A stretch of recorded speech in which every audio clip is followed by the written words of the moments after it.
कितने लोग हैं जिनका इस बार रिजल्ट अच्छा नहीं आया है? यहाँ कोई ऐसा है? यहाँ कोई और कोई भी रिजल्ट हो, आईआईटी का हो, यूपीएससी का हो, स्टेट का हो, तो भाई मैं इस चीज़ से शुरू करना चाहूँगा कि मैं वो इंसान हूँ जो हमारे यहाँ 9वीं क्लास में आईसीएसई बोर्ड में फिजिक्स होता था, तो 9वीं क्लास में मैं फिजिक्स में 19 नंबर लाया था, मैं फेल हो गया था। हाँ, आपकी तरह, एकदम सही बात है, इसी भीड़ में ऐसे ही था मैं। 9वीं क्लास में मैं फिजिक्स में फेल हो गया बुरी तरह से। इसके बाद मैंने आईआईटी का एग्ज़ाम लिखा, मेरा भी सिलेक्शन नहीं हुआ, तुम्हारी तरह अगेन। उसके बाद मैं कॉलेज गया और मैंने सोचा मैकेनिकल इंजीनियरिंग करूंगा और पता नहीं कौन सी मैं कार बनाऊंगा, वो भी मेरी छूट गई। मैकेनिकल इंजीनियरिंग भी नहीं हो पाई, तीसरे साल में कॉलेज छूट गया, वो भी मेरा पूरा नहीं हुआ। अब तुम्हारी तरह ना हो तो बेटर है, यहाँ से मैं चाहूँगा। इतना भी रिलेटेबल नहीं होना है भाई, ठीक है। कॉलेज छूटने के बाद मुझे ज़िंदगी में 2 बार प्रेम हुआ, गहरा वाला।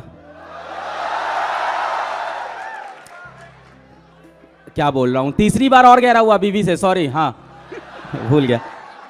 2 बार मुझे बहुत गहरा प्रेम हुआ। वो होता है ना एकदम कि तुम जान हो मेरी, जहान हो मेरी, तुम्हारे बिना जी नहीं सकता।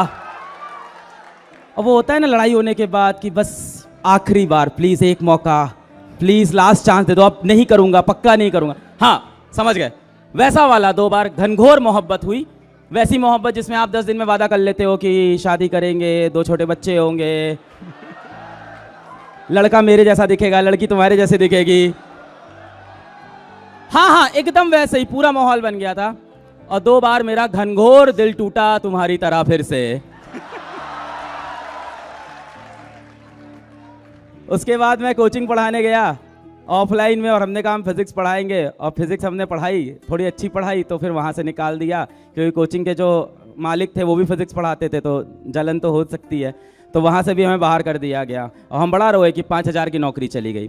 कहने का मतलब ये है कि आज हो सकता हो आपका एक पेपर ना निकला हो, एक एग्ज़ाम ना निकला हो, आपके सामने वो व्यक्ति खड़ा है जिसका शायद जीवन में कोई एग्ज़ाम नहीं निकला, जीवन के हर कदम पे वो फेल होता गया, होता गया, होता गया, होता गया, पर उसने कभी जीवन में हार नहीं मानी। एक और बहुत अहम बात आपको मैं बताना चाहूँगा जो मैंने खुद अपने जीवन से सीखी, वो ये है कि जीवन में फेलियर जैसा कुछ होता ही नहीं है। अब आप आर्ग्यू करोगे कैसे? जीवन में फेलियर जैसा कुछ होता ही नहीं है।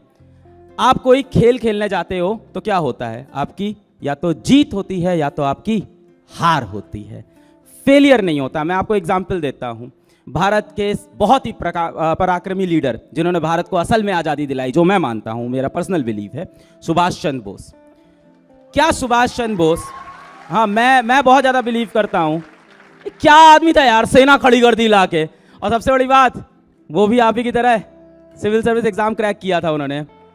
I think all India rank 4 थी उनकी, शायद बहुत top rank, all India rank उन्होंने क्रैक की थी। उसके बाद वो छोड़ के उन्होंने सोचा कि मैं अंग्रेजों के खिलाफ लड़ूंगा। सुभाष चंद्र बोस जी क्या सच में अंग्रेजों को उस वक्त पे हरा पाए थे? नहीं। अगर हम देखें तो उस वक्त उनको आज़ादी नहीं मिली। भगत सिंह क्या उसी वक्त अंग्रेजों को भगा पाए? नहीं। पर क्या आप ऐसे लोगों को बोल सकते हो कि ये लोग फेलियर थे जीवन में? बोल सकते हो? इंडियन क्रिकेट टीम इस बार वर्ल्ड कप नहीं जीती, क्या फेलियर है? जब भी खेल खेलेंगे जीतेंगे या हारेंगे, फेलियर कुछ नहीं होता लाइफ में ना। मुझे लगता है ये स्कूल सिस्टम में प्रॉब्लम थी भारत के, कि बचपन से ही लिख दिया कार्ड, रिपोर्ट कार्ड के ऊपर FAIL, बड़ा बड़ा फेल।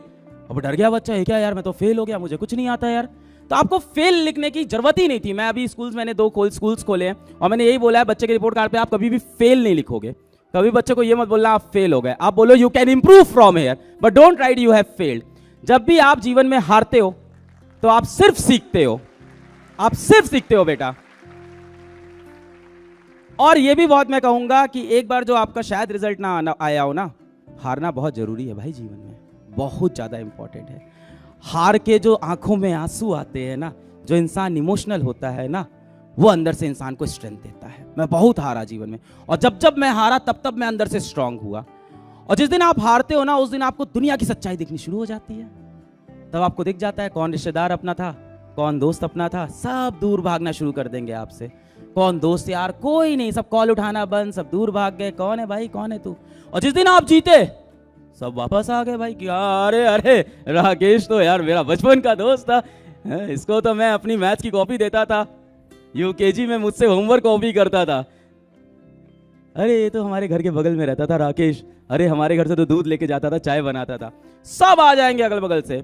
आज सारी दुनिया मेरी नातेदार रिश्तेदार बन जाती है, आज सबको मुझसे रिश्ते याद आ गए हैं। पर जब आपका बुरा वक्त होता है, उस वक्त जो आपके आसपास लोग बैठे हैं उनकी शक्लें याद रखना, उनको थाम के रखना, और फिर ये इंश्योर करना जीवन में कि जिस दिन आप ऊपर चले जाओ उन लोग को कभी जीवन में कोई दिक्कत नहीं होनी चाहिए।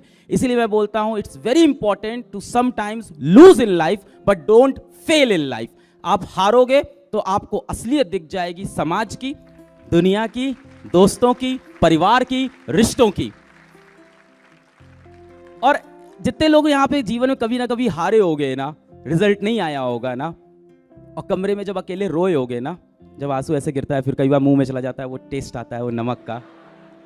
सबने, कितने लोग ने किया है ये, आंसू ऐसे आया, और उसके बाद शीशे में जाके खुद को रोते हुए देख के जो एक फीलिंग होती है।